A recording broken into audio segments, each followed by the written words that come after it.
اور دین کی اساس کیا ہے؟ دین کی اساس سچ ہے۔ دین کی اساس کیا ہے؟ دین کی اساس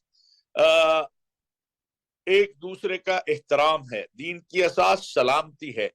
کہا گیا کہ مسلمان وہ ہے جس کی زبان اور ہاتھ سے دوسرا انسان محفوظ رہے۔ مسلمان وہ ہے کہ جس کی زبان سے، آج ہم دیکھ لیں ہمارے زبانوں کتنی لمبی ہو گئی ہیں، ہمارے ہاتھ ہر وقت سوشل میڈیا جو کچھ ہم کرتے رہتے ہیں وہ ہمارے سامنے ہے۔ میں کیوں بار بار یہ بات کہتا ہوں؟ اس لیے کہ اس کا جواب دہ ہونا ہے۔ میں نے پچھلے دنوں جمعے میں ایک مثال دی تو بہت سے لوگوں نے کہا کیا مولانا واقعی یہ بھی جھوٹ ہوتا ہے؟ میں نے کہا ہم بیٹھے بیٹھے کہہ دیتے ہیں 5 منٹ میں آیا، جبکہ میرا اور اس کے گھر کا فاصلہ، یہ جہاں میں نے جانا ہے اس کا فاصلہ آدھے گھنٹے کا ہوتا ہے یا 1 گھنٹے کا ہوتا ہے، لیکن ہم کہہ دیتے ہیں ہم آئے ابھی 5 منٹ میں آئے جی، ابھی 10 منٹ میں آئے جی۔ میں نے کہا یہ بھی جھوٹ ہے۔ آپ کو پتا ہے کہ آپ 5 منٹ میں نہیں پہنچ سکتے، آپ 10 منٹ میں نہیں پہنچ سکتے، آپ اس کو کہیے کہ ابھی میں اپنے گھر میں ہوں، نکلنے لگا ہوں، تھوڑی دیر میں نکل رہا ہوں یا نکل پڑا ہوں۔ اپنی اصل کیفیت کو بیان کریں، کیوں گناہگار ہوتے ہیں۔ اسی طرح غیبت ہے، بغیر سوچے سمجھے ہم غیبت کرتے رہتے ہیں ہر وقت ایک دوسرے کو، اور یہ آج کل تو یہ میسج کا نظام چلا ہے کہ میسج کر دو، تو اس کے اوپر توجہ، ہماری اقدار، ہمارا اخلاق۔ آپ صلی اللہ علیہ وسلم نے فرمایا من لم یرحم صغیرنا ولم یؤکر کبیرنا فلیس منا، جو ہمارے چھوٹوں پہ شفقت نہیں کرتا ہمارے بڑوں کا ادب نہیں کرتا۔ دونوں کو کہا گیا ہے، یہ نہیں کہا کہ صرف چھوٹوں پہ بڑا روب ڈالتا رہے کہ بھئی تو میرا ادب کر، اس نے تو کرنا ہی ہے، لیکن بڑے کی بھی جو ہے ذمہ داری ہے کہ وہ چھوٹوں پہ شفقت کرے۔ ہمیں اپنے رویوں میں، اپنے پھر کہا گیا پڑوسی کا جو حق ہے، ہاں، کہ وہ پھر یہ جو ملاوٹ ہے، من غش فلیس منا، جس نے ملاوٹ کی وہ ہم میں سے نہیں ہے۔ تو یہ ساری چیزیں جو ہیں وہ غور کرنے کی ہیں، سوچنے کی ہیں، اور اس پر جو ہے فکر کرنے کی باتیں ہیں۔ ایک دوسرے کا خیال کریں۔ جو اس وقت ہمارے حالات ہیں وہ ہمارے سامنے ہیں، معاشی بھی، اقتصادی بھی۔ اگر ہماری قیادت آپس میں مل بیٹھے، ہمارے سیاسی قائدین، مذہبی قائدین، اور سوچیں کہ ہم نے مستقبل میں اپنی قوم کے لیے، اپنے ملک کے لیے کیا کرنا ہے، ہم نے بحرانوں سے کیسے نکلنا ہے، تو ایسا مشکل مسئلہ نہیں ہے کہ ہم بحرانوں سے نہیں نکل سکتے۔ اللہ تعالیٰ نے ہمیں بڑی باصلاحیت قوم بنایا ہے، لیکن بدقسمتی یہ ہے کہ ہم ہر وقت جو ہے وہ ایک دوسرے کے ساتھ دست و گریبان رہتے ہیں، اور اپنی چھوٹی چھوٹی انعام کے لیے۔ ابھی آپ دیکھ لیں ملک کے اندر جو حالات ہیں، ایک طرف معاشی آپ کی صورتحال اور اقتصادی صورتحال، آپ دوست ملکوں کے پاس جا رہے ہیں، اور ابھی سعودی عرب نے جو ہے جو سعودی عرب کے وزیر خزانہ ہیں، انہوں نے کہا ہے کہ ہم پاکستان کے ساتھ کھڑے ہیں اور ہم پاکستان کی ہر ممکن مدد کریں گے۔ اور پہلے بھی سعودی عرب ہماری مدد کرتا ہے، امارات ہے، چین ہے، امریکہ بھی، لیکن یہ 3 ملک ایسے ہیں جو ہمارے ساتھ مشکل ترین حالات میں ہمارے ساتھ کھڑے ہوتے ہیں۔ اب IMF کا ایک شکنجہ ہے، ہمارے اسحاق ڈار صاحب جو ہیں وہ کھڑے ہو گئے ہیں کہ نہیں، اپنی قوم پہ بوجھ نہیں ڈالوں گا جو بھی ہو۔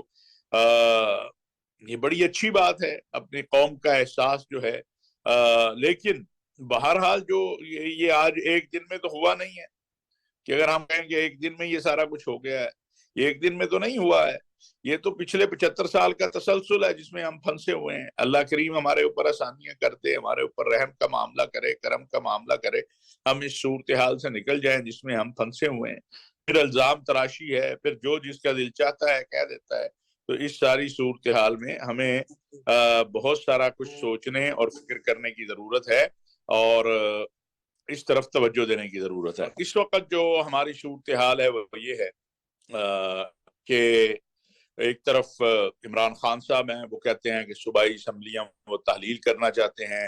حکومت جو ہمیں ذرائع ابلاغ سے پتہ چل رہا ہے کہ اسحاق ڈار صاحب جو ہیں وہ صدر صاحب سے بھی مذاکرات کر رہے ہیں۔ صدر صاحب کو، فواد چودھری صاحب کے بقول PTI نے اختیارات دیے ہیں۔ ہماری نئی قیادت جو ہے، عسکری قیادت، وہ کہہ چکی ہے کہ بڑا واضح کہ جو فیصلہ عسکری قیادت نے کیا ہے کہ وہ سیاست میں مداخلت نہیں کریں گے، وہ اس کے اوپر کھڑے ہیں۔ دکھ کی بات یہ ہے نا، میں یہ افسوس سے کہنا چاہتا ہوں، یہ ہماری تاریخ ہے۔ میں آپ کو بتاؤں، الزام لگانا بڑا آسان ہوتا ہے، لیکن تاریخ یہ ہے کہ عسکری قیادت نے جب بھی یہ فیصلہ کیا کہ ہم نے دور رہنا ہے، ان کو آوازیں ہماری سیاسی مذہبی قیادت نے دی ہیں۔ مشرف صاحب ہوں یا ابھی جنرل باجوہ بھی بہت سارے حقائق سامنے آئیں گے. ابھی تو وہ چونکہ بیچارے بول نہیں سکتے 2 سال، ویسے ایک پابندی ہوتی ہے سیاست میں نہ آنے کی باقی چیزوں کی، لیکن کبھی انہوں نے کوئی کتاب لکھی یا کچھ لکھا تو بہت سارے حقائق سامنے آئیں گے. کون کون جا کے ان کو کیا کیا کہتا رہا، ماشاء اللہ کے لیے کون کہتا رہا، اور کیا کیا ہوتا رہا، یہ چیزیں آئیں گی سامنے. ہمارا ملک اگر ہم نے جمہوری نظام کے ساتھ چلانا ہے تو پھر جمہور کو اختیار دینا ہوگا، پھر جمہور کو طاقت دینی ہوگی، پھر عوام کو طاقت دینی ہوگی، عوام کے مسائل کو حل کرنا ہوگا، اور یہ سب کے لیے ہے. یہ نہیں ہے کہ آپ جو ہے ناراض ہو جائیں تو آپ کہیں میں جتھا لے کے آ رہا ہوں، میں 2 4 10,000 20,000 50,000 بندہ لا رہا ہوں اور میں پارلیمنٹ پہ چڑھائی کر دوں گا. اور اس طرح تو نہیں نظام چل سکتا نا. نظام کی اصلاح بہت ضروری ہے. نظام کو ہمارے دیکھیں عدالتی نظام میں اصلاح کی ضرورت ہے، ہمارے انتخابی نظام میں اصلاح کی ضرورت ہے، اوورسیز پاکستانیوں کے ووٹ کا معاملہ ہے، اور بہت سارے معاملے ہیں. پھر یہ جو بے انتہا پیسہ انتخابی نظام میں لگتا ہے نا، کروڑوں روپے لگ جاتے ہیں، اربوں روپے لگ جاتے ہیں. اس کو بھی تو کہیں اس کا بھی تو دیکھنا. غریب آدمی تو الیکشن میں حصہ ہی نہیں لے سکتا ہے، کدھر جائے غریب آدمی؟ جو عوام کے حقیقی نمائندہ وہ تو غریب ہے، وہ کدھر جائے؟ یہ ساری چیزیں ہیں جن پر توجہ کی ضرورت ہے، جن پر بیٹھ کر بات کرنے کی ضرورت ہے. انتخابی اصلاحات ہوں گی تو آگے کام بڑھے گا. آپ بات چیت نہیں کریں گے تو کیسے معاملہ جو ہے وہ حل ہوگا؟ اور پھر اطلاعات یہ بھی ہیں کہ خان صاحب کہہ رہے ہیں کہ اسمبلیاں چھوڑ دیں، لیکن ان کے ہاں نیچے محمود خان صاحب ہوں یا باقی ہوں وہ اس کے لیے تیار نہیں ہیں نظر آتے. پرویز الہی صاحب جو ہیں وہ کہہ تو رہے ہیں، لیکن پرویز الہی صاحب جو ہیں کیا وہ واقعی اسمبلیاں توڑ دیں گے، اسمبلی توڑ دیں گے پنجاب کی؟ اس حوالے سے بجائے اس کے اس پر زور لگایا جائے کہ اسمبلی توڑنے کے، اس پر کیوں نہیں زور لگاتے کہ ٹیبل پر بیٹھ کے بات چیت کی جائے، مذاکرات کی جائے. اور پھر ایک اور بات بھی میں عرض کروں، ایک بیانیہ بنا دیا گیا ہے کہ بہت پاپولر ہے خان صاحب کی جو ہے اس وقت، لیکن یہ جو ہمارے ہاں حلقوں کی سیاست ہے یہ بڑی مختلف سیاست ہے، اور یہ الیکشن پہ ہی پتہ چلتا ہے کون جیتتا ہے کون ہارتا ہے. یہ تو درمیان میں بات آئی، میں نے ناظرین کر دی. ایک اور بات جو میں نے کل بھی تھوڑی سی کی تھی میاں شہباز شریف صاحب کے حوالے سے، کہ ان کے حوالے سے خبر چھپی اور پھر ڈیلی میل نے اس کو خبر کو اب ہٹا بھی دیا ہے، اور چونکہ نیب میں کوئی چیز ثابت نہیں ہوئی اور اس پر معذرت بھی کی ہے، تو میں سمجھتا ہوں کہ ہمیں اس پر ٹائم ضائع کرنے کی بجائے، اس پر ایک دوسرے کی جو ہے وہ کرنے کی بجائے الزام تراشی سے باہر آنا چاہیے، اپنی معیشت کی طرف توجہ دینی چاہیے، اپنی معاشرت کی طرف، اپنے نوجوانوں کی طرف.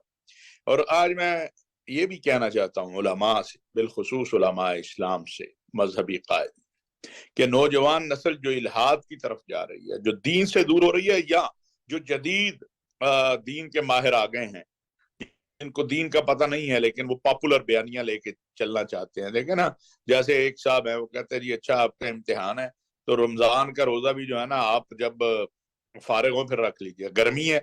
یہ نئے نئے بیانیے جو لے کر آ رہے ہیں، ان سے نوجوان نسل کو بچانا یہ بھی تو ہماری ذمہ داری ہے، علماء اسلام کی ذمہ داری ہے.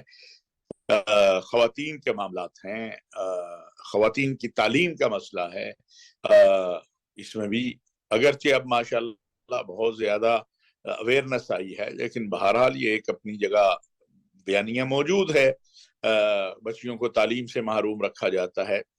تو دینی طبقے کی بھی بہت بڑی ذمہ داریاں ہیں. صفائی ہے، آپ کہیں گے یہ چھوٹی چھوٹی باتیں، یہ چھوٹی بات نہیں ہے. لوگ ہمیں مثالیں دیتے ہیں. ابھی میں یہاں ماسکو میں دیکھ رہا تھا، برف پڑتی ہے 5 منٹ میں سڑک صاف ہو جاتی ہے، اور ایک دم جو ہے وہ آگے صفائی کر جاتے ہیں. ہمارے ہاں مری میں آپ کو پتا ہے جو سال 1.5 سال پہلے ہوا تھا کہ کیا حال تھا ہمارا، کیا حال ہوا ہمارا. ہم ایٹمی قوت ہیں، ایک بڑی قوم ہیں، بڑی فوج رکھتے ہیں، پتہ نہیں تعداد کتنی ہے، 22 کروڑ ہم کہتے ہیں، پتہ نہیں 22 ہیں 25 ہیں 30 ہیں، کیونکہ اصل فگر تو کسی کے پاس ہے نہیں، چلیں 22 ہی مان لیں. پھر نوجوانوں کے لیے روزگار کے مسائل، یہ دن بدن مسائل بڑھ رہے ہیں، مسائل کم نہیں ہو رہے، اور مسائل جب بڑھ رہے ہیں تو مصائب بھی بڑھ رہے ہیں، مشکلات بھی بڑھ رہی ہیں.